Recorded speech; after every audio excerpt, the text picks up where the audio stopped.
I'm telling you right now, that motherfucker back there is not real. I am 99.9% sure that this is a documentary.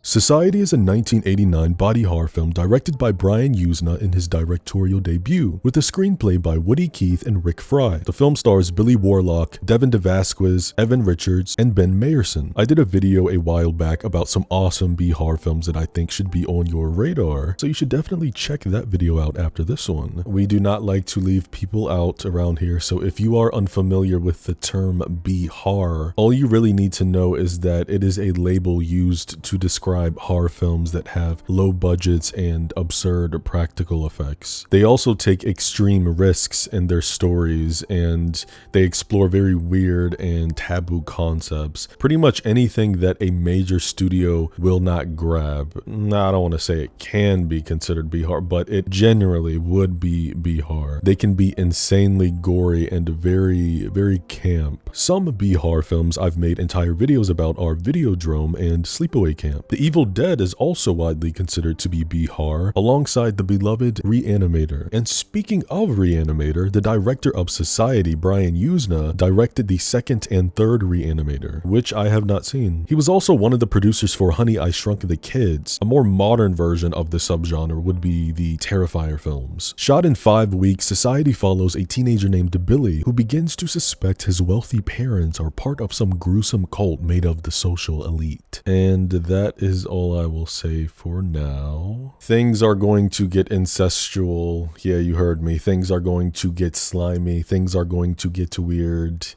You've been warned.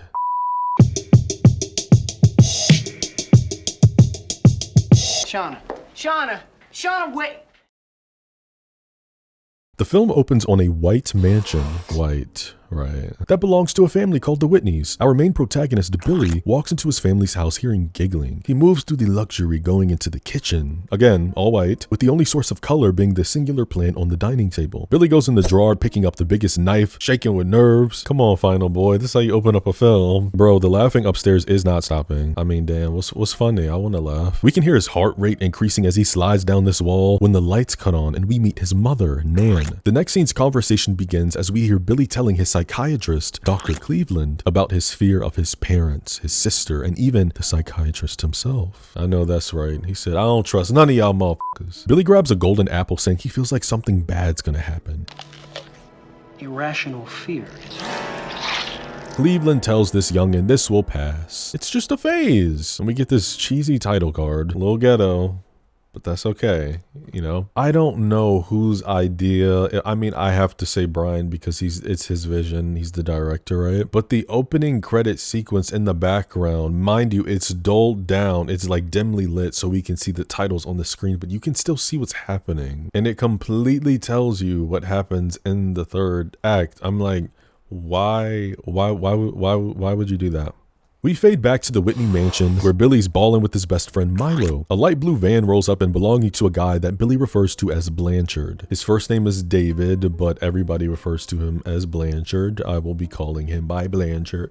Wow, that's a lie. I think I have both names written in here. You gonna know who I'm talking about. Bill calls for his sister Jenny.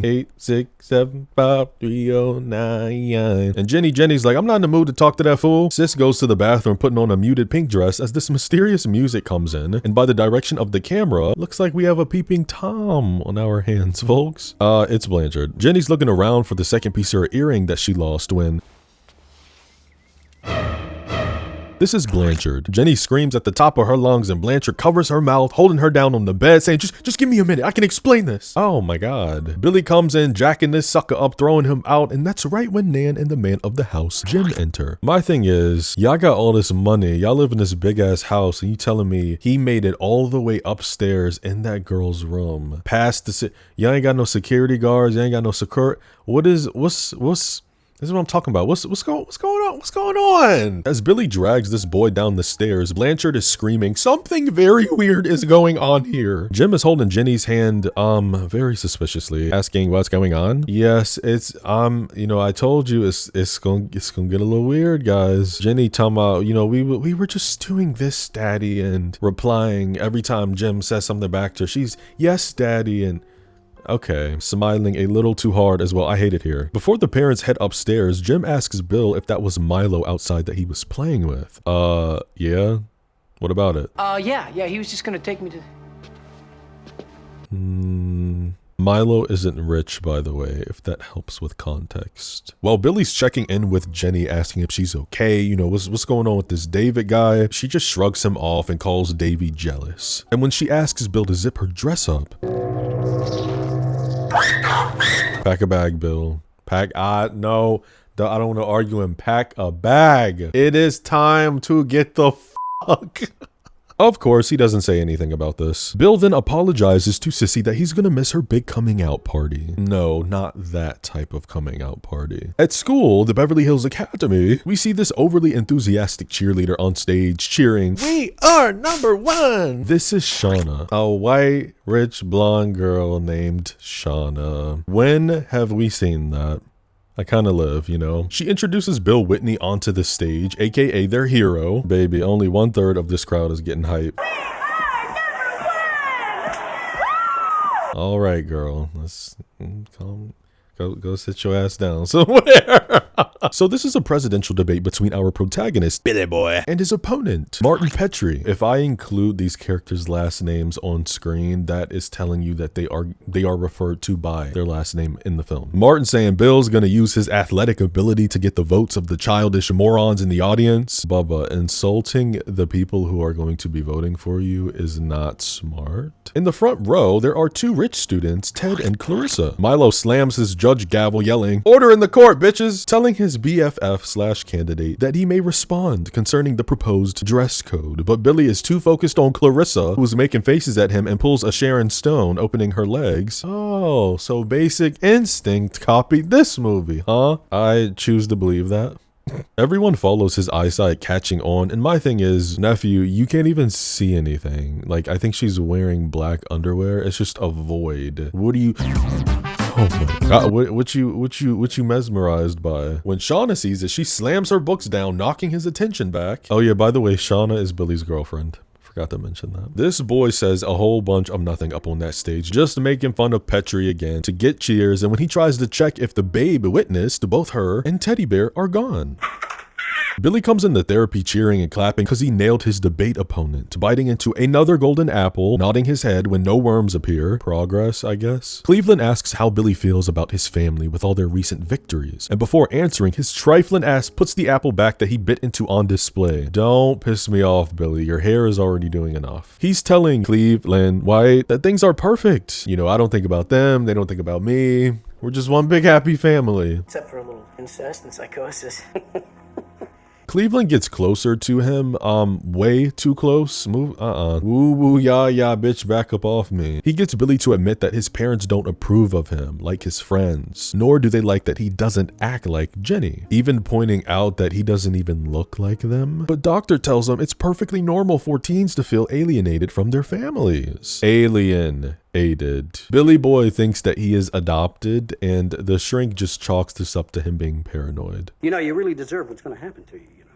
Huh? Hey, at this point, I would have gotten a gun. And right after this, Cleveland tells Bill, "You're going to make a great contribution to society." 14 minutes into this movie, and we have not our first, not our second, but third establishing shot of this Whitney mansion. We got about 10 more to go. Get used to it. Billy starts banging on the bathroom door because he needs some suntan lotion, but his sister is in the shower. I never thought about this. This is just coming to me. Somebody tell me. I don't care to look it up. I don't feel like it. What is the difference between sunscreen and suntan lotion?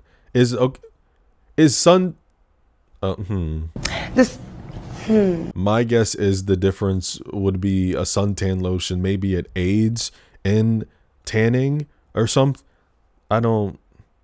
I don't know. Bill walks in anyway, and the suntan lotion sits right in front of his face, which the crew had to move around for the next shot so they wouldn't have to show the company logo. It's already blurred from the glass, but I have to blur it more because YouTube and obvious nudity. Jenny's washing her back in the shower, but as Bill steps closer, he realizes that she's got titties on her back. And oh my God, this dude is about to open the shower door. Talk about creepy. You sitting up here in this damn shrink's office talking about they're incestuous. Look at what you're doing now. By the time he opens it, she's already covering her whole body. Ain't nothing weird going on. She's like, what's the matter with you, Bill? Get out of here. When Bill leaves out front of the house, Nan and Jim are standing in front of their kneeling minority guard who has a plate with chopsticks that have slug snails on it. Billy, do we need to get you medicated? Or is he seeing the truth before the glamour? I think my guess is the groundskeeper was pulling snails out of the bushes. Why would he be doing that? Jim mentions a party for Judge Carter next week. Then there's this awkward silence as Billy's like, well, anyway, I'm gonna roll out and tan my buns. But when he hops in his whip, there's a naked Ken doll on his seat. Dark hair, by the way, so you know it's personal. And then, oh Lord, the nail in the head. Y'all think I'm playing with being strapped up. Somebody after him. He throws it into the air, but if you look close, it just flies in the passenger seat. This movie is so silly. We arrive at the Albacore Club with this dirty ass beach water. You couldn't pay me to put my feet in that hole. I need to see, I'm one of those. I need to see my feet at the bottom of the water. And Billy's laying with Shauna tanning. He's rubbing suntan lotion on her stomach and they start making out as Shauna lets her baby boy know that she loves him. And if he really loved her, he would get them an invite to Ted Ferguson's party. Oh, so you want to Ted, that's what I'm hearing. As this girl whines about not getting invited, two kids in the back crawl beside them. Shauna's begging Billy to go up to Ted and talk to him. And I'm not being funny. I'm not trying to be a little misogynist. Look at this girl. She wants to screw this boy. Biting the end of her glass. Just say you want him so I can break up with you. A child's hand reaches for the suntan lotion and one of the boys scream. Billy chases after these little shits, falling when they drop the suntan lotion, but he ends up in front of a girl, Clarissa, who picks up this lotion, squirting it on Billy's face. Oh, this is nasty. You better hurry up and wipe that off so you don't walk around looking like you just got a face. Ignores me though and just puts his shirt on. What? Okay. Teddy jumps up excited to see Whitney, the Wonder Boy, wiping the facial off his face, asking if this is part of the beach dress code. And Billy's like, I hope you're not bent out of shape. You know, after all, I am the captain of the debate team. Hey, nothing you do to bend me. Teddy Bear's trying to say with Marty McFly on their squad, they're gonna bust his balls on this election. I'll smack the out this. Stop playing. Matter of fact, I'll smack the out of all of y'all. Ain't nobody sweating you. Billy is really trying so hard to get that invite. He's like, you know, Ted, is there anything going on special this week that you know about? And Ted and his lap dogs all laugh while he's sarcastically saying, nope, nothing around here. I'll send you a telegram if anything comes up. That's when Blanchard runs up behind Billy, telling him he's got to share something, directing him to the pier. Now we are 20 minutes in and we are at our fourth Whitney Houston mansion establishing shot. Enter Judge Carter, who's talking with Jim until Jenny from the block comes up crying to her daddy that something's wrong with her earrings. I don't know how obvious it is, but Jenny is the new confirmed member of society. I was very confused when we got a close-up of what was wrong with her earring, and I had to do some digging to learn that it's a bug, aka a mic. Davey opens his briefcase, whipping a tape out where we hear all the Whitneys, excluding Bill, buckling their seatbelts in the car. Bill is about to crash out because, you know, why are you recording my family? And Blanchard's like, LOL, yeah, so I put a tape recorder under your parents' car and then I put a microphone in Jenny's ear. I'm so silly. Now you might think, how did he manage to do that? Who cares? We can hear Nan talking about how she remembers her own coming out party, so everyone in society is a homo. Got it. And we hear Jenny say, then you can do it with women as well as a man? What the hell? And we hear Jim tell his daughter first they dine, then copulation. Someone your own age first, then your mother and me. Then in comes the host. Wait a minute, hold up! We also hear Jenny mention how it was so hard for her to keep a straight face when Billy told her that he couldn't come to her coming out party. And Daddy replies, oh, don't be concerned about your brother. He's too busy with things in his own world to worry about ours. Blanchard fast records where we hear a woman's voice tell Jenny that she lucked out with Ted Ferguson being her first partner. The plot thickens. When Blanche hits play again, a woman says, wow! Your boobs are totally sexy. Guys are gonna pop high ones the second they see you. This script is so ridiculous. Just go through with it, because it's so much fun to see how far you can stretch. Yo, the hotter and wetter you get, the more you can do. It's great. Girl, you so crazy. Jim finally gets the bug out of Jenny's earring, recognizing it as a microphone, and he turns to the judge, sharing that a David Blanchard has been bothering his daughter. You know, following her around. A real tech wizard. Oh shit, so we know what's gonna happen to David. Billy's standing by the ocean, still listening to this goddamn tape, and we can hear the sound of Jenny moaning, telling Ted, Ted, you're so wonderful. Don't get too cocky, Ted. You know what I mean? Hit that shit, bro. Oh yes, more.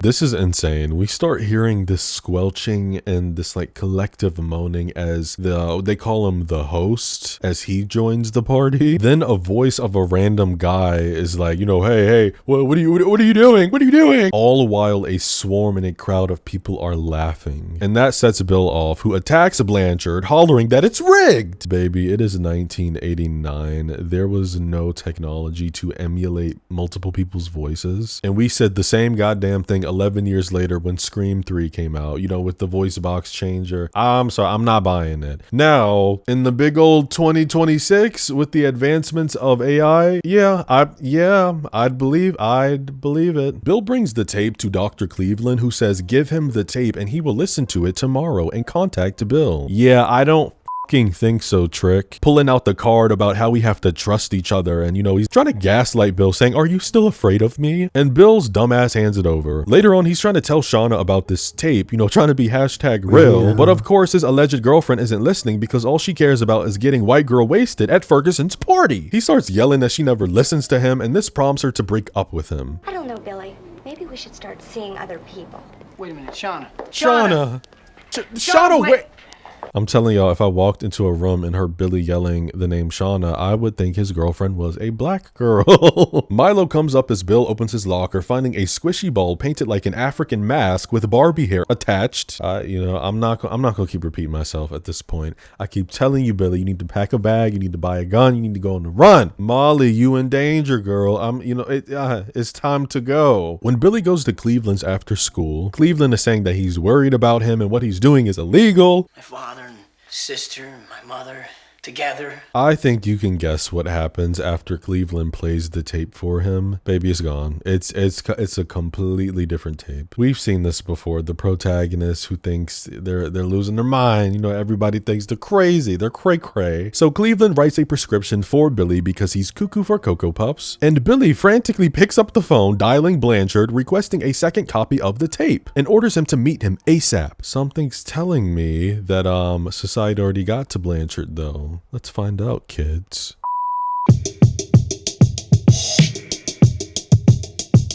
I don't know what's going on here, but I don't appreciate it. When Billy goes to meet with Blanchard, well, shattered glass, blood everywhere. Oh Lord, even his body is covered in a white sheet soaked with blood. And Bill has the nerve to ask the paramedics if he's dead. I'm going to ask you, what would you guys do at this point? What would you do? Serious question. I don't know. Am I being too ambitious? Am I just being a little dramatic, saying we need to pull a gone, not a gone girl, a gone boy. We need to get the fuck. This is so much bigger than you, Billy, like, leave. Billy finds Blanchard's briefcase, grabbing the tape recorder where the slot is open and empty. We meet a pig named Sergeant Burt, who tells Billy that this isn't a garage sale, yelling at him to get the hell out of here. Oh look, another establishing shot of the Whitney mansion. This disgusting family are chilling in the lounge room, and Jenny tells Bill a telegram appeared for him. He's trying to explain, I'm not in the mood, something bad happened today, and they do not care. She's in all hard, telling him to open it, silly nilly. So Billy starts reading the letter assigned to Mr. William Whitney. I never knew that Bill/Billy was a nickname for William. The only other time I heard it was when I watched Eyes Wide Shut, which I've also done a video on, by the way. Check that out. Low key, should I say it? Double feature? Documentary? Double feature? Anyway, this telegram is an invitation to Theodore S. Ferguson's party. Wow. This party is happening this same day, October 15th at 8 p.m., only a few hours from now. Who Who the hell sends a party in... I don't know. I don't even know how telegrams work. That was before my time. Jimmy tells his alleged son to be careful on the way home. You know, drinking and driving. This is not the time for jokes. Y'all just killed a teenage boy. And yeah, they knew about Blanchard's automobile accident, calling it, oh, just so awful. Bill's trying to get a bigger reaction out of them, but they just pass it off as a tragedy. That night at Ted's party, this techie tune's playing and Bill locks eyes with Clarissa, who approaches him. And after a quick cut, these jokers are already slow dancing. Damn, he said, F Shauna. Well, she broke up with him. So, Milo's dumbass runs up hollering, Bill, what happened with Blanchard? I would have knocked him in the jaw because why are you screaming about this? Billy is frustrating me because the first thing out of his mouth to Milo is, Ferguson invited you? What? Why would you say that? I'm not in the mood, all right? Whatever turns you on. At least I don't turn tricks to get my kicks. All Clarissa does is smile and enter this tent. She didn't even deny it. Bill trails behind this girl, not paying his alleged BFF no mind, and inside the tent there's Ted and his lap dogs. Bill requests to chat with Ted privately about Blanchard and his sister, but Ted dismissively says that he thought Jen and Davy broke up. I mean, David wasn't her type anyway. Billy smacks that cigar out of his hand, then Ted jumps up grabbing Bill's face like he's about to kiss him. This guy is repressing something. He's like, don't be so intense, just relax. Enjoy. But screw relaxing, because our final boy wants to know what happened to Blanchard and what did you stuff in my sister at her coming out? And Fergie tells Billy boy, you know what happened. First we dine. Then I f***ed your sister. And then everybody else got so turned on, they f***ed her too. And as far as Blanchard goes, I ran that low-rent fool right into a pole. Billy charges, socking him in the face, but it's 1 against 4, so they grab him, and Teddy Bear gets a few punches before they toss him in the pool. Clarissa makes a joke about wet dreams when Bill gets out the pool. Please get the f*** out my face. Then the girl makes some BS excuse about a loose button on his shirt before inviting him inside to fuck. As they're making out, Clarissa tells Billy, you seem so fresh. He was just dunked in a chlorine pool. I need y'all to open your eyes. Open your eyes, Billy. Clarissa digs her hand in his tidy whities. We get a little flash of his ass hair on Billy. You know, and then they get freaky. You know, we cut to Clarissa riding him like a rodeo. Yes, we do see it. It shows everything. Billy is looking like he is in heaven. We get an over-the-shoulder shot where Clarissa's got sweat all over her back, and then this hand comes over her shoulder, even though we clearly see her right arm stretched out. So what is that? What is that? Billy pushes her off, dropping to the floor as this girl lays on the bed with her body twisted up laughing, asking, what's the matter? Oh yeah, by the way, she just took Billy's virginity. Shauna's outside the party crying in the car with their homegirl next to her who's pointing out that Billy's Jeep is in the lot. Talking about some damn, I can't believe he would do this to me. What? You broke up with him. What are we talking about? There are no cigarettes after sex, my friends, but there is tea after teabagging. How do you like your tea? Cream, sugar, or do you want me to pee in it? The way I fucking screams, bitch. What? What? Billy calls Clarissa a class act, but he's gonna pass on the water sports. He starts fiddling with her robe, and I think we're about to get round 2, but a POV with some scurry ass music stops them. It's the woman that Billy ran into by the beach. This is Clarissa's mother, Miss Carlin. This whole character about her mother, I don't know how to take it. I don't know if we're doing a disabled thing or if we're just doing something bad happened and now she's just in a constant state of shock and confusion. But she doesn't have a single line of dialogue in the entire film. The next day, Bill heads out, and when he hops in his Jeep, someone placed a blow-up doll with that same Ken doll we saw from earlier, but this time it's got a piece of tape attached with Bill's name written. And as for the blow-up, it says Clarissa. Clarissa ain't blonde. Did they not have any dark-haired dolls in stock? Shauna summons right on time in a jean dress with white cowgirl boots, asking, are you happy now? That Clarissa Carlin is a total bitch, and oh, you think you can just do anything you want and get away with it. Again, girl, you broke up with me.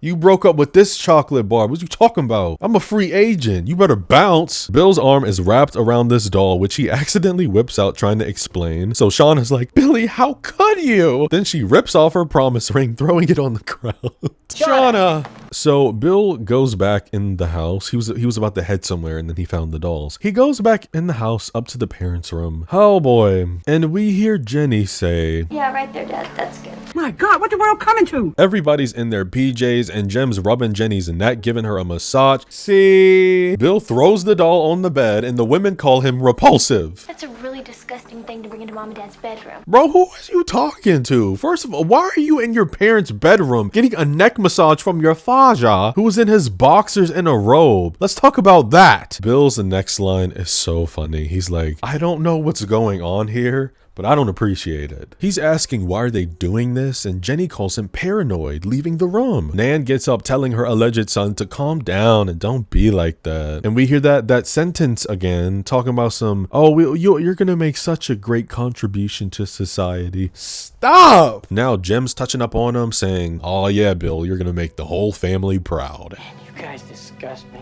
No, actually. Jem tells Bill not to be disrespectful to his mother. My mother? God knows where my mother is. I won't tolerate this language from you, young man. You butthead. Like, what? Butthead? What? This movie is so silly, guys. Nan says, how dare you use the F word to your father? And Bill's like, oh, I'm sorry. Would you prefer the word copulation? Jem starts approaching him and Bill tells this old man, you better step the back. Nanny McPhee talking about, Jim, do something with him. But you don't need to, because Billy the Wonder Boy is moving out. At Blanchard's funeral, we see the Star of David hung up on the wall at this church, and Milo's mentioning he doesn't look like himself at all.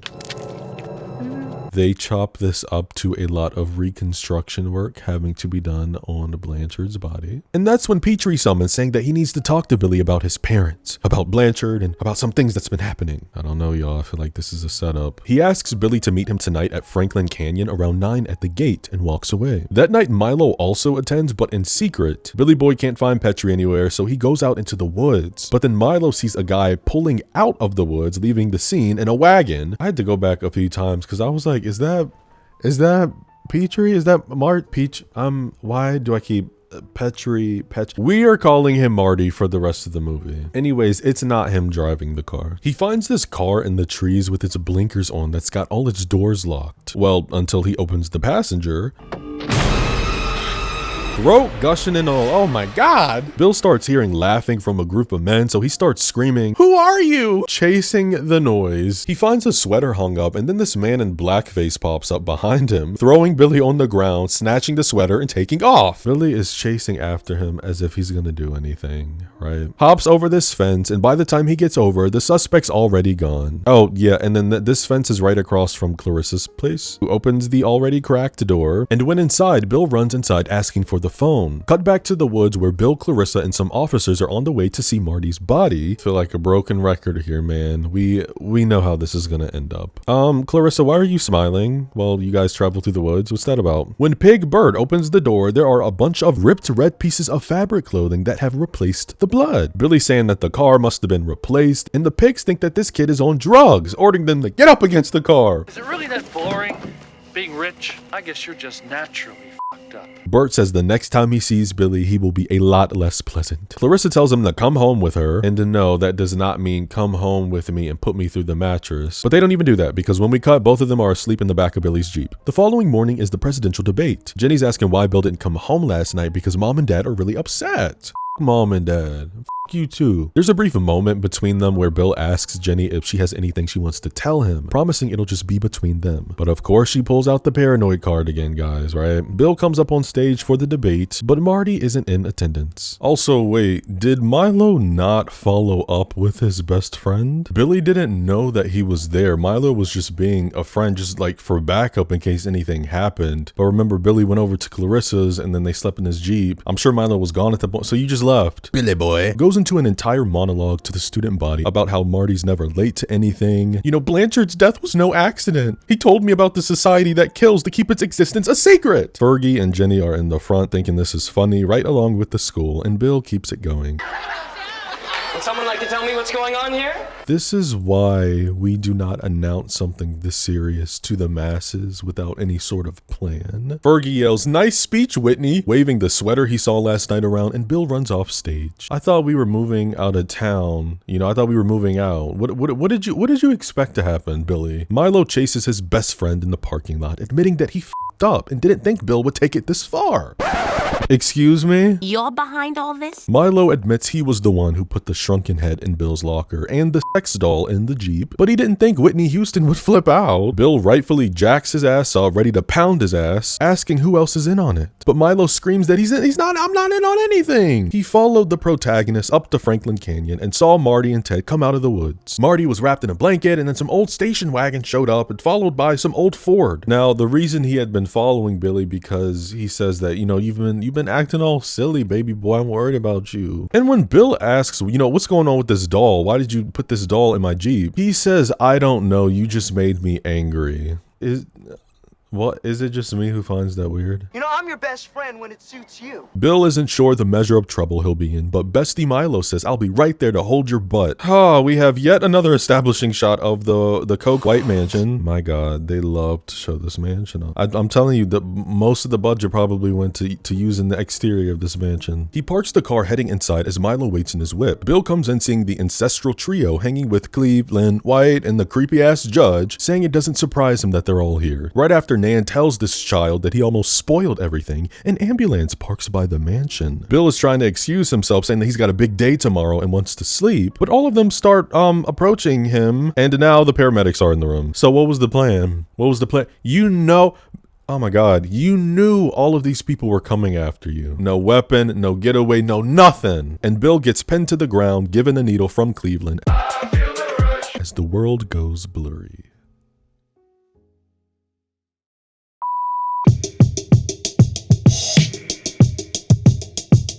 It's a matter of good breeding, really. Milo follows the paramedics to a hospital that low-key looks like a cover-up. Why is the sign so small?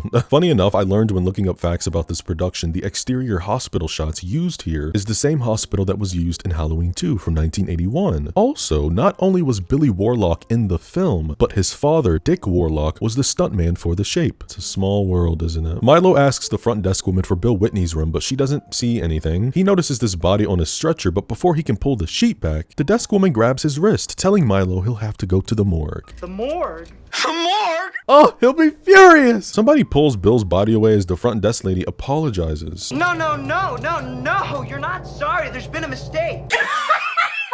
She threatens to call security, so Milo bumps past her, and when outside, Bill's Jeep is parked next to his BMW. Ooh, from a shot of this clipboard outside Bill's room, baby. He is drugged out. Billy Boy hears all these different lines from Blanchard, from Cleveland, from the tape, from Fergie. Jolt's awake. We're on the outside of the curtain. Someone's whispering that we need to get this one out of here. But when he rips down the curtain, no one's there. Uh-oh, hallucinations. He grabs his clothes, puts them back on, and walks out of the hospital, and Milo, he's still there. Not gonna lie, Billy's acting very silly, goofy mood. I'm sorry.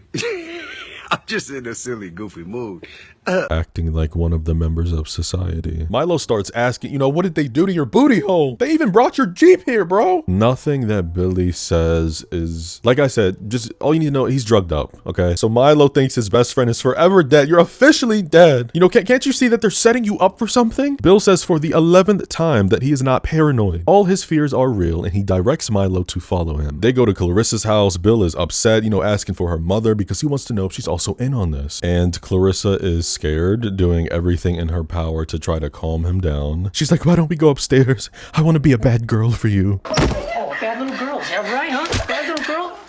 Oh, huh? Come on, you want to get rough? All right, Billy, I know we're frustrated. I know we're drugged up. What? But no. Why are we putting our hands on women? She's still trying to calm him down, saying things aren't as they seem, caressing his face, but the tricks don't work on him anymore. Clarissa even warns him not to go home, and he does not care. Are you kidding? They want me home. It's time to party hardy. When outside, Milo asks Bill what's the plan. He ain't got one. So Bill drives off to head home, and when Milo returns back to his BMW, Miss Claren is in the back seat, refusing to leave. So guess what? She's coming too. Our 57th establishing shot of the Coke White Whitney mansion comes in again, where Bill steps inside and none of the lights are working. There's a distant laughter as he walks into the kitchen, chugging a glass of water, grabs the same knife from the beginning of the film, and he goes upstairs, opening his parents' door, calling for mommy and daddy, but they're not there. He walks away, peeking out the window, and can see them rolling up in the driveway. Now, when we get to the front door, he's got his knife ready, still hearing laughter deep in the house, and we can hear people saying,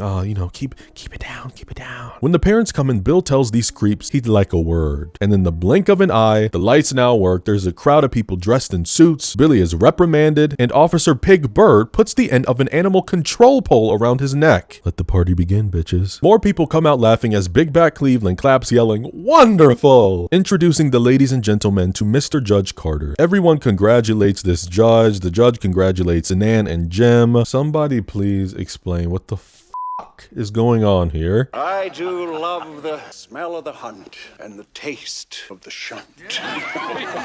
The taste of the what? Cleveland Dwight says there's no business like show business. Then Nan kneels down saying what we all suspected. She is not his mother. And Jim tells this human he was never one of them. Who are you? Cleveland tells this child he is a different race from them. A different species, a different class. You're not one of us. Still not answering my fucking question. You have to be born into society. Alien scum. But oh no, they're not from outer space or anything like that. They've been here as long as the humans. It's just a matter of good breeding. Bill's lifted up from the neck as he eyes all his classmates. Milo pulls up with Mama Carlin and they see the valet, not the valet parking. And Clarissa joins the party. Coming in with this blue dress. Oh my god, I hate her hair. Pinned up to the side, that little 80s ponytail. They keep dragging Billy across the floor with this pole like an animal. Fergie runs up to Clary wondering where she's been. Clarissa looks so sad and out of it. Judge Carter tells Fergie he's got a bright future ahead and they may have an internship for him this summer in Washington. That's when another ambulance pulls up where a guy is taken out in a hospital gown. After Nanny McPhee tells Cleveland that Jenny's going to Europe soon. Jenny is a real beauty. She possesses such natural poise. A nightmare. Literally a nightmare. Patrice Jennings, who plays Jenny, by the way, should have gotten an Oscar for acting unfazed, letting this man touch her like that. Nan says both Jim and her have derived a great deal of pleasure from their daughter. Start the rapture. The sacrifice arrives and the real fun is about to begin, friends, because Judge Carter stands up announcing that they have a doubleheader tonight. You can guess. You know who's under this cloth. Blanchard. The double is obviously referring to Billy, who was in his prime and nurtured by Jim and Nan. And best of all, it's gonna happen in their very own home. Fergie tells Billy Boy to keep his eyes on Blanchard because he's next. And this classical music comes in as all of society rip their clothes off and tear at Blanchard's gown. This orange light comes in, Blanchard's screaming, and let's just say this third act is just a one big old alien orgy. Very slimy, very disgusting, sweaty, everybody's laughing, faces are connected with bodily tissue, fingers are being stuck in bums. Apparently while shooting this entire shunting sequence, Brian put up a sign on each soundstage door coming into this room that says, abandon all hope ye who enter here. Then Nanny calls Jimmy and Jenny for family time upstairs. Clarissa's got a change of heart, grabbing the pole from Fergie, telling him, stop it! And Ted asks if she's gonna get a taste for these pathetic animals. Spitting in his face. I know that's right. Punch him next. Punch him for me. It is very bold of them to do this shunting, do this type of activity in the main room of the house. This is as soon as you open the door, the room is like right there. Normally when people do strange things in mansions, it's in a far back room, is it not? Or is it behind multiple doors? Bill continues asking what's going on, and Teddy Bear tells him that the rich have always sucked off low-class shit like him, sticking his tongue out, licking Billy's face. Milo and Miss Claren sneak through the bushes on the side of the house, but a cop stops them. But Miss Claren is a tank, so she gives him a beat down in the bush. And then Milo puts on the officer's costume. We hear someone off screen tell Judge Carter that Blanchard's body is good and pliable. So Carter approaches the body, leaning over top of this boy. Oh my god, then the judge freaking nibbles on this guy's ear before saying, And now we'll get to the bottom. I know they are not about to fist this guy. And that's exactly what happens. But the judge's fist goes all the way through Blanchard's body and through his mouth. You're probably wondering, why is there no blood? And that's because Brian did not want to have to deal with the MPAA. I don't blame him, you know. Cleveland's filming all with this camera, but Clarissa has had enough. She removes the strap from Billy's neck and says, run, I love you. There's no way he would have made it to the front door, so Bill takes off for the stairs. And Cleveland follows with this control pole, being a creep. Billy, you got skin like living marble if you don't drop this old fatty down these fucking stairs. And he has a long pipe. Just snatch that pipe out him, jam it in his chest, and throw him down the stairs.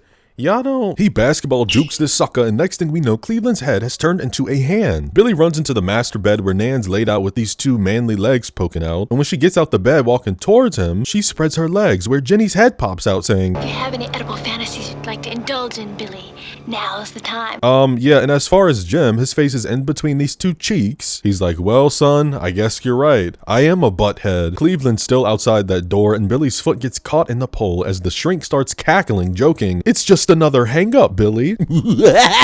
Oh my god, Blanchard's body is now a mass of, I don't even know what the hell to call this anymore. The full concoction of the society party is in full effect. All types of tissue are connected, everything's slimy, people are making out, drinking champagne. Fergie's trying to get Clarissa to join the party right as Milo enters, bug-eyed because he can't believe what in God's name he's seeing, sticking out like a sore thumb. I mean, oh boy, these characters, right? Not even trying. Bill manages to get a hold of Clarissa, then locks eyes with Teddy Bear saying, you and me, man to man. All these weird alien body parts start sinking to the ground as the attendees go back to human form. After Judge Carter introduces the master of the hunt, champion of the shunt, Ted the Tycoon Ferguson, everybody in the room claps. But it is crickets with the bastard adopted son, Billy Boy. So when this little fight begins, there is a strong, I should have counted it. Ferguson is too busy throwing his hands up and praise, you know, soaking in the cheering from the crowd. His back is to Billy is what I'm getting at.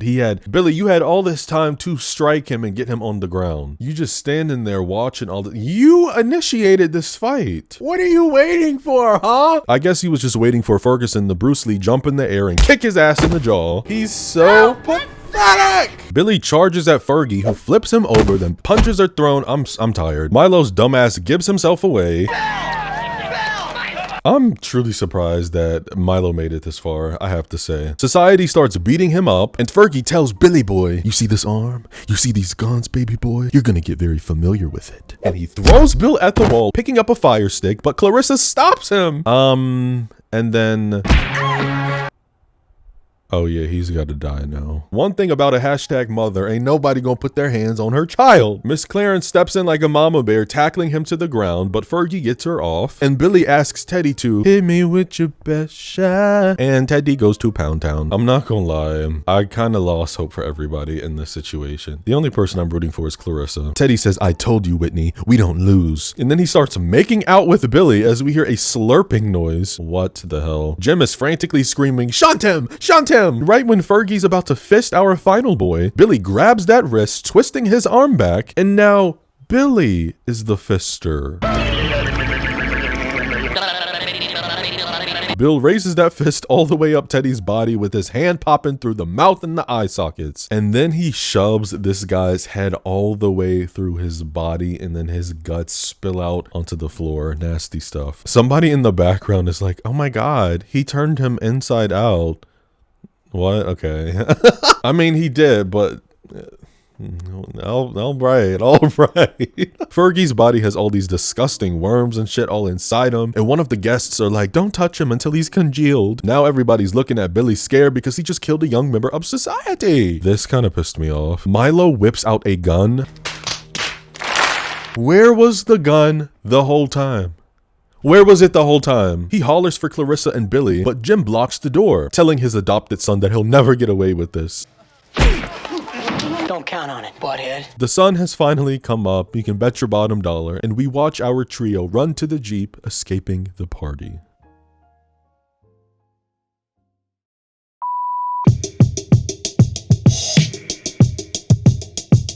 The rich have always sucked off low-class shit like you. While many films use metaphors to show class struggle, society makes it literal. It's not difficult at all to see what is going on here, and what a shame that when I was watching the bonus features, they were saying, some of the main cast members were saying back in the day when they were filming it, or when they read the script, you know, they said, I didn't really get it. Girl, it's it's not hard. I really liked it because it was so odd. It was so strange, you know? I don't know if I completely got it. When I read the script, I was kind of nervous about it because I didn't get it. I mean, not that I didn't get the writing, I just was like, okay, wait a minute. Shunting and people, you know, molding into each other and kind of devouring each other that way.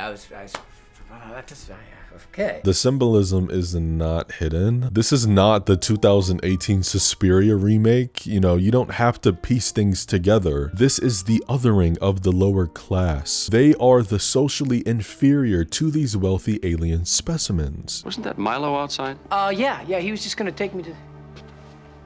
And yes, I'm going to say alien because, you know, alien in terms of foreign to humans. But not only are they different, they feed on the poor for survival, literally. How else is a brother supposed to spell this out for you? So what does the phrase, the rich eating off the poor, mean?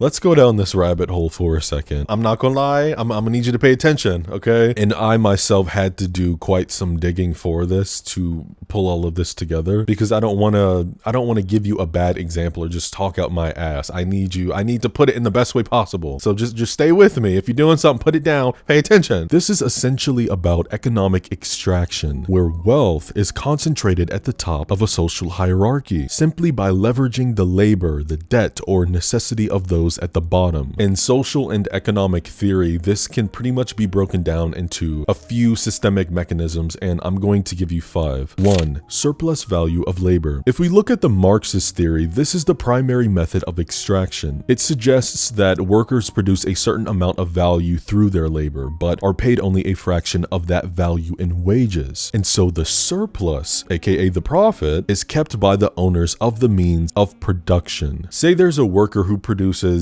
$50 worth of goods in an hour, but they're only paid $15. That makes the remaining $35 minus the overhead, don't forget that, captured by the employer. 2. The poor pay more. Poverty premium. Whether we want to believe it or not, Cupcake, okay, low-income individuals typically pay higher prices for basic goods and services than the wealthy do. And this pretty much creates a cycle where the poor subsidize the infrastructure or profit margins of large corporations. So what the hell do you mean the poor pay more? That don't make no sense, love. Okay, look at bulk purchasing. The wealthy can buy in bulk, reducing unit costs, but those who live paycheck to paycheck buy smaller quantities at higher markups. Another example would be late fees and penalties. Banks and utility companies generate significant revenue from overdraft fees or late payment penalties, which disproportionately affect those with low liquidity. 3. Debt and interest. The financial system has a nasty little habit of moving money from those who actually need it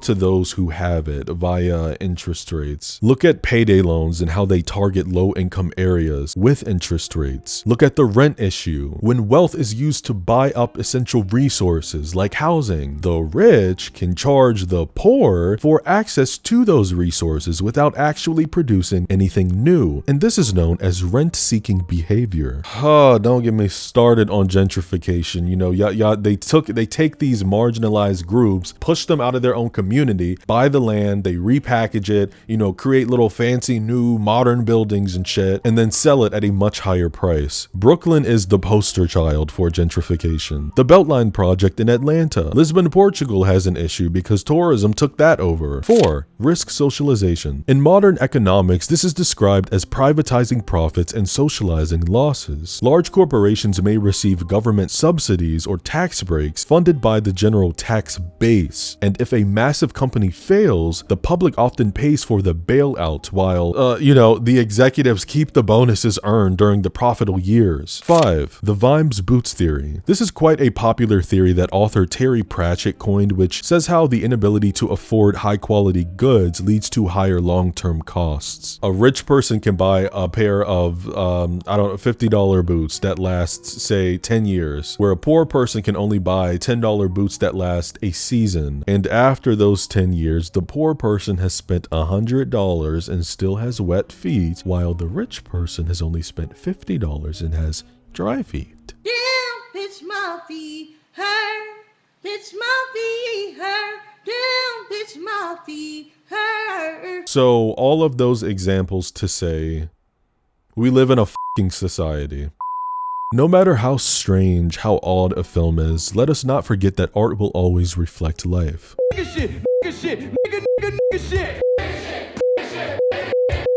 Films are written to have a much deeper meaning. Now, there are layers to how deep and how serious. It's just like, I don't want to go to jail, You know what happens to a handsome guy like me in jail?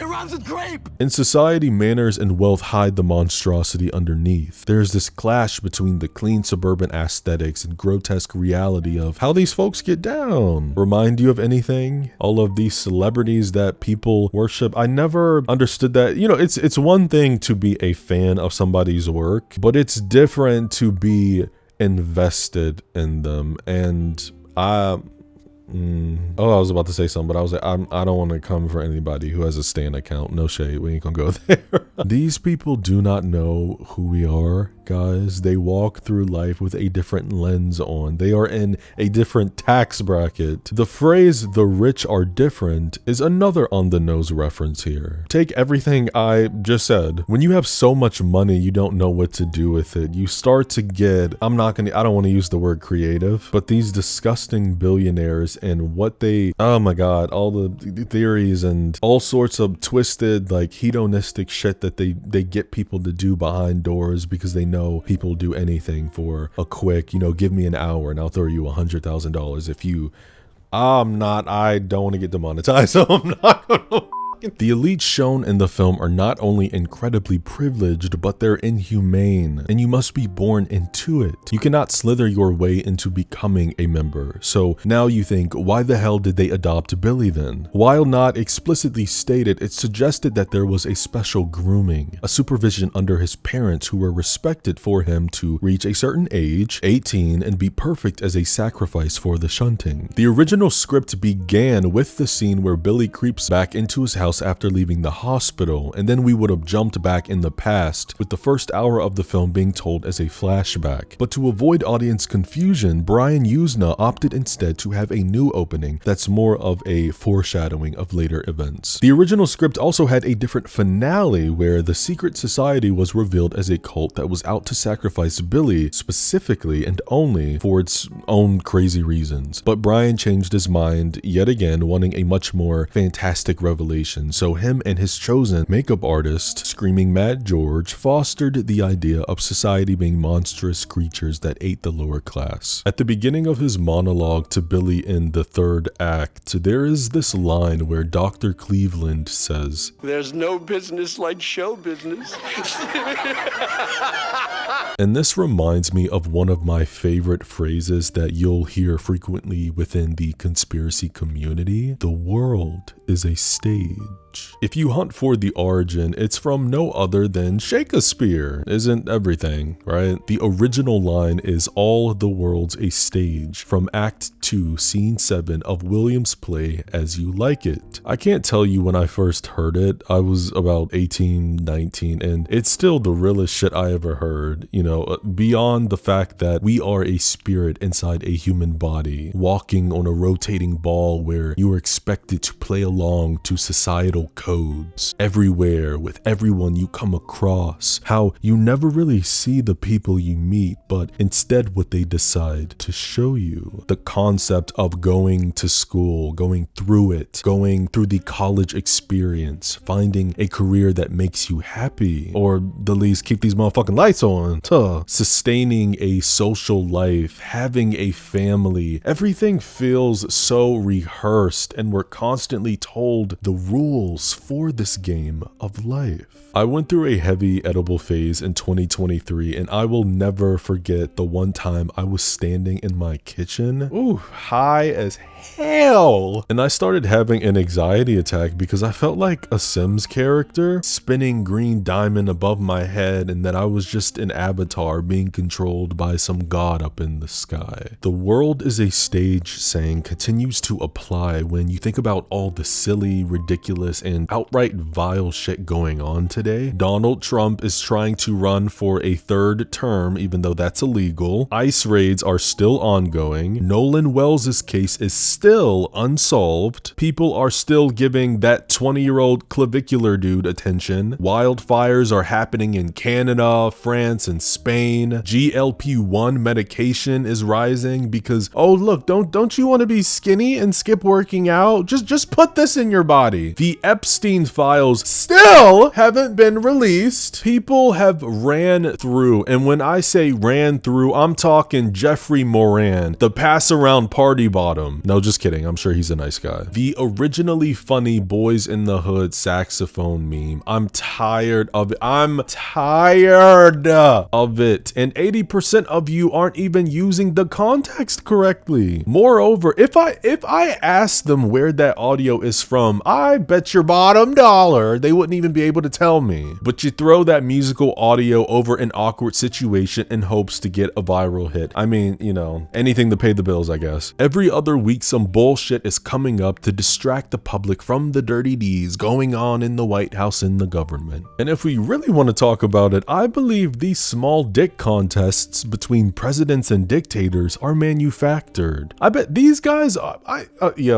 bet you these guys are cool as ice behind closed doors. The internet is flooded with misinformation to the point where it's hard to discern what's real and what's not. And that's really what it comes down to. One of the main reasons artificial intelligence has made such a hit is because they want us to be desensitized to these outrageous videos to the point where we ourselves question what is real and what is not. Watch these wild videos from our homes and keep us in a state of fear, because when you're afraid, you're easy to control. I don't know if I would say the worst thing about AI is jobs being lost or robots taking over the planet. What do you mean by that? As controversial as that sounds, they're both a close second, especially jobs being taken away. That's awful. Sir, I told you not to water those plants. I told you to water the ones over there.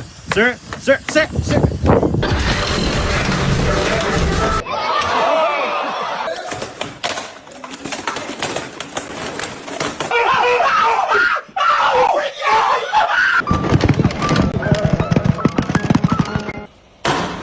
Robot, where can I find a therapist? Alcohol is an altar. But the absolute worst thing about AI is how incredibly convincing it's getting and how it's blending into reality. How close are we to seeing UFO videos that look conclusive? Is someone gonna generate Jesus Christ in the sky and say he's returned? Public figures and celebrities will be kept in line by making deep fakes. Times have always been dark, but they're getting darker. I mean, shit, AI is already deciding for us what's to be seen. If you go to Google and ask a question, what's the first thing that comes up? AI overview. To have a tool like this in the palm of our hands, these engines that mirror our biases, especially ChatGPT. Oh my God, bro. No matter what you throw at that bot, it will feed you what you want to hear. And what makes that so scary is that it picks up on your slang and dialect, making the conversation flow like you're talking to a close friend or a therapist. What we perceive as reality has been manufactured through propaganda, as seen on newscasts for decades. That's nothing new. The rise of artificial intelligence isn't the birth of fake news. We've always had that. But now we see the inclusion of personalization. And this isn't a switch. It wasn't overnight, a weekend, a month. This has been happening very, very slowly, like a stream of water. We've got some coming of age touches in this film too, I would say. I mean, Billy loses his virginity to Cassandra. He's got to deal with witnessing this incestuous relationship with the family he was adopted into. There's a lot of sexual anxiety and confusion. And you know who else is low-key, probably sexually confused? Milo. I have no reason to think that, but I'm so sorry. The way that he follows Billy around like a puppy dog. You homosexual? All those pranks he pulled on Billy solely to get his attention, whining about how Billy only acts like a friend when it's convenient. Nephew, just say you got a crush on him. 10 toes, so much so that you walked into a situation where you could have had your ass eaten alive. Bon appetit! The practical effects by Screaming Mad George are pretty damn impressive. You would not want to walk into the shunting and be involved in any of that. This grotesque mask of stretched alien skin, where this freaky ass high society loses their individual selves and become part of the collective power structure. You may be part of the club and have money and power, but let us not forget you're still owned by the system. The rich, even in this film, are still under an order. Poor Jenny being especially groomed by her parents in that threesome. Okay. Oh my god. I definitely feel like that is another jab that they're taking at rich people, keeping it in the family. That is a topic spanning centuries, from standard political strategy for royals to a modern day taboo. Historically, to the ultra wealthy and royal, marriage was less about romance and more of a merger and acquisition. By marrying cousins or close relatives, it ensured families' land, titles, and gold stayed within the lineage, so outsiders couldn't get in. Now, the downside of these closed genetic loops have been well documented. Continuous inbreeding leads to the expression of recessive traits and physical/mental disabilities. In Europe monarchies, intermarriage was a tool to prevent war or solidify empires. The Habsburgs of Spain and Austria are the most famous example. Fucking hell, man. Marrying uncles to nieces and yo! In ancient civilizations, the Egyptian pharaohs or the Incan royalty practiced sibling or half-sibling marriage under the belief that their blood was divine and could not be polluted by commoners. From a modern perspective, diversification came about, not in the way that you think. Okay, don't get too excited, no coloreds. But these families find more value in networking outward and marrying into other powerful families to expand their influence globally rather than shrinking inward. It's calmed down, allegedly, because we've gotten a much better understanding of genetic literacy and birth defects. Not to mention the social taboo behind it all. I don't know, man. Marrying a family member is crazy. I've heard of the incestuous plot lines in Game of Thrones and House of the Dragon. Dude, it's bad enough I don't care for TV shows, but I definitely wasn't going to watch it then. All those background actors that did the large slimy orgy scene are real troopers. I gotta hand it to them. Billy Warlock said he couldn't stand all the soggy makeup, and the only time he really had to have anything on him was when Ferguson kissed him. And that was not fake. They actually kissed. Tim Bartell, who plays Blanchard, talked about how his acting style back then was very much constantly trying to stay in the headspace of whoever he was playing. So we'd pace around the parking lot for earlier scenes where he's freaking out to Billy, saying, oh,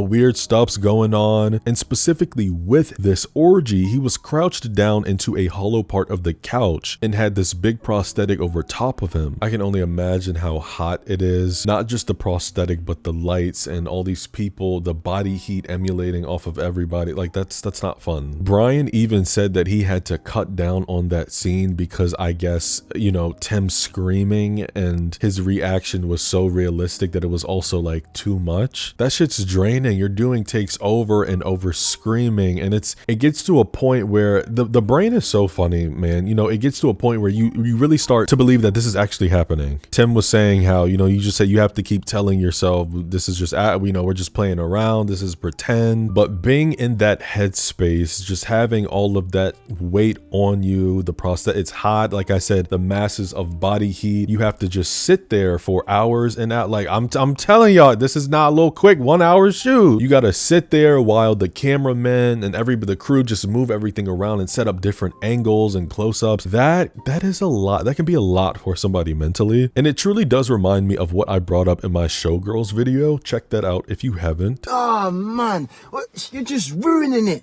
Look at my lips, you're ruining it. But without giving spoilers, there is a very violent assault scene in that film, and the actress who played the character that was the victim, she said, when you are faking something so extremely violent and disturbing, your body does not know what's real and what's not. Mind you, that assault scene in Showgirls was shot over the course, oh my god, she said it was shot over the course of 7 to 8 hours. And what's crazy is that throughout that entire scene, we only see about 25 seconds of it. 25 seconds split up because we are jumping between the hotel room where the assault is happening and this party that's going on outside.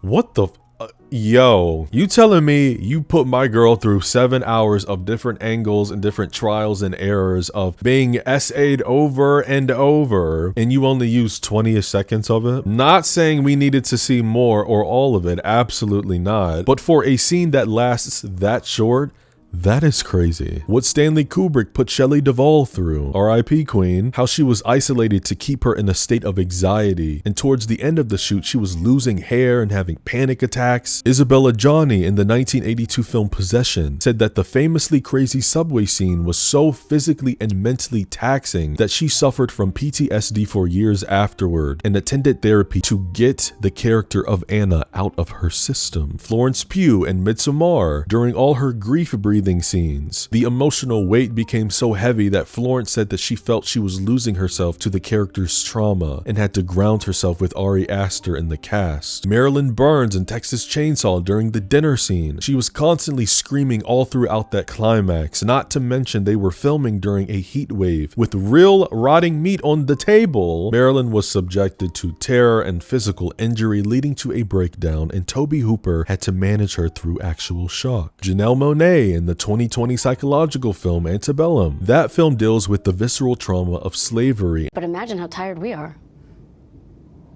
Imagine how tired we are of it. And Janelle was unable to switch off between takes, feeling like she was channeling the actual spirits and stories of her ancestors. She as well had to go to therapy to let go of that stuff. My girl was taking ancestors home, having nightmares, feeling pain. The brain is such a scary thing, bro. And to try and constantly be in that headspace, to have to keep flipping it on and off, and not to mention in slashers, you know, you're in these dirty clothes, you got blood all over you, it's slimy and it's cold outside, they have to keep applying, what the hell was I watching? I think it was Sinners. When I did that video, I was looking at the bonus features and Michael was talking about how, you know, we could see them squirting the ketchup bottles and they had to keep applying blood in their mouth and their neck, and like that's not fun. It's not fun. It's uncomfortable. The biggest issue with this film, and I caught it the first time I ever watched it, is that there really isn't a mystery. Simply by the poster, the opening credits that give it away where you see the bodies at the shunting. I know the audience is meant to question Billy's mental health, you know, oh, he's just being paranoid. And you know, rich people are just weird. But everything that's been happening turns out to be true. The first 2/3 of the film play like a psychological thriller with this untrustworthy narrator. I don't think anybody watching this movie thought that this guy was crazy. We know, like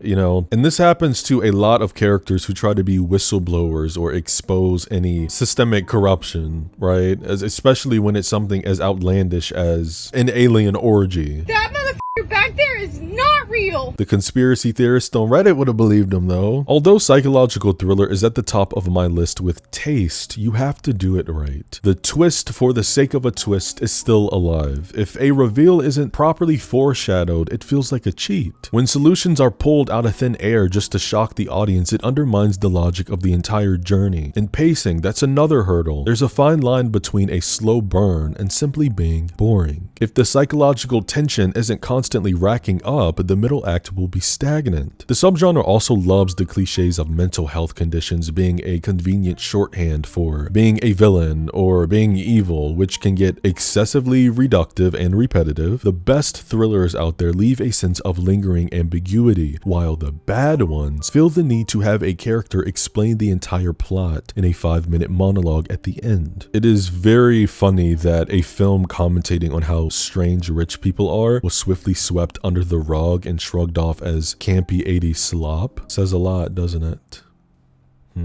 Do we not want people to think? The film is fine. I do enjoy it, and I try not to watch it too seriously. It's one of the case studies of having a final boy in horror, which is an underrated trope. I really should make a part 2 to that, but I don't know. I feel like it would be filled with side characters who hardly did anything. Write more final boys. Do it or I will, damn it. What are your thoughts on Society from 1989? Drop your take down below. If you're new here, consider subscribing. I would love to have you. It would be my pleasure. Hit that like button and turn on the bell notification so you don't miss a new video. If you want to see the extended cut of this video, head over to the Patreon and join the family. We're fully uncensored there. You help me pick a film once a month and also get to see these episodes before they hit YouTube. In the meantime, my friends, take care of your mind, take care of your body, take care of your spirit.